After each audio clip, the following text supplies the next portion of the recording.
de surmonter les phobies sociales, je suis comblé. Et je suis sûr qu'il vous est arrivé de voter pour des paranoïaques. Il y a écrit là quelque part 50 ans de combat.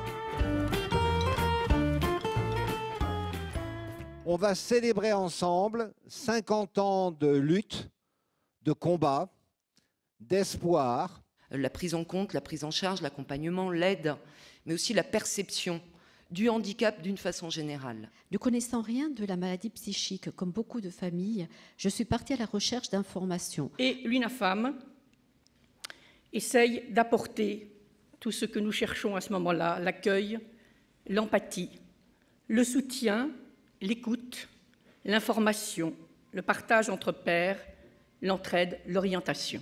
À l'UNAFAM, nous avons appris le vocabulaire bien spécifique de ces maladies, les mots à dire ou à ne pas dire, les attitudes adéquates auprès des malades et leur entourage. On participe tous à ce qu'on appelle la folie de l'autre. Ma manière de le voir, ma manière de le penser dépend de mon histoire et dépend de nos stéréotypes culturels. Nous ne comprenions pas, je ne comprenais pas, et cette dame m'a aidé à comprendre qu'on peut être très intelligent et avoir des comportements complètement stupides, inattendus, imprévisibles. Le même être humain, c'est le même qui peut être dans un état d'euphorie, se sentir en pleine forme, et 6 mois après, tu es femme et enfant parce que le monde est tellement horrible qu'il faut que... Le même homme. Alors où elle est sa capacité réflexive? Elle est complètement soumise au poids des émotions. Mais dès qu'il n'est plus comme ça, il va dire, mais qu'est-ce que je fais? C'est-à-dire sa capacité humaine, elle n'a pas été touchée, sauf qu'elle a été faussée. Les reconversions hospitalières doivent jouer un rôle central pour permettre aux personnes de passer d'une prise en charge psychiatrique à un accompagnement médico-social.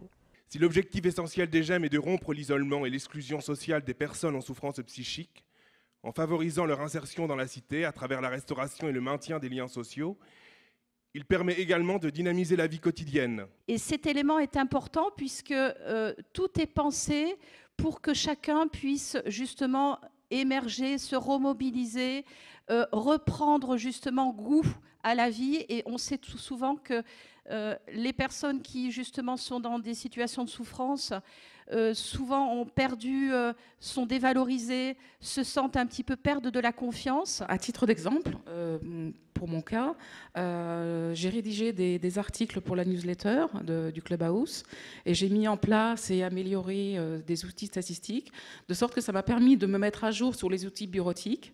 Et quand je suis revenue dans mon entreprise, ça m'a été d'autant plus facilité de me réapproprier ces outils bureautiques. La société, enfin l'entreprise, puisse continuer à avoir vis-à-vis de la personne handicapée, puisse lui renvoyer un miroir accueillant de ce qu'elle est dans une équipe de travail. Et un des messages forts à faire passer, c'est qu'il faut vraiment adapter le travail à l'homme et non pas le contraire.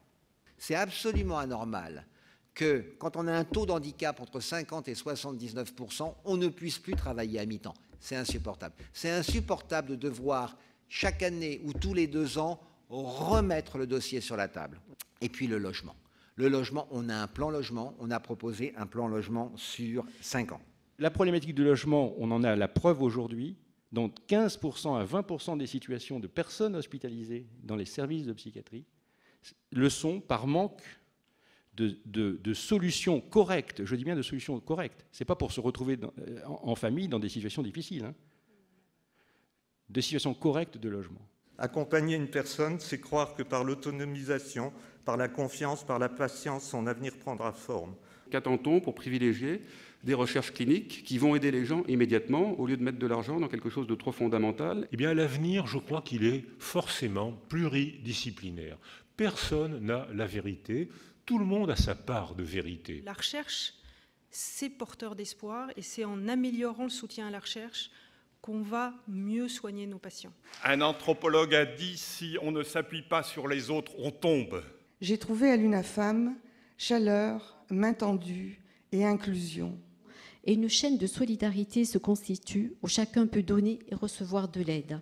Je vous invite à nous rejoindre, à devenir un maillon de cette longue chaîne de solidarité, d'immense humanité, réunie dans une même exigence de faire progresser la prise en charge de nos proches. Je continuerai donc de m'engager pour que les petits bonhommes blancs des plaquettes publicitaires, qui paraissent si seuls et glacés, retrouvent les couleurs d'une vie sociale intégrante et humaine?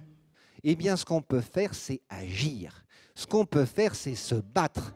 C'est se battre pour nos proches et les autres.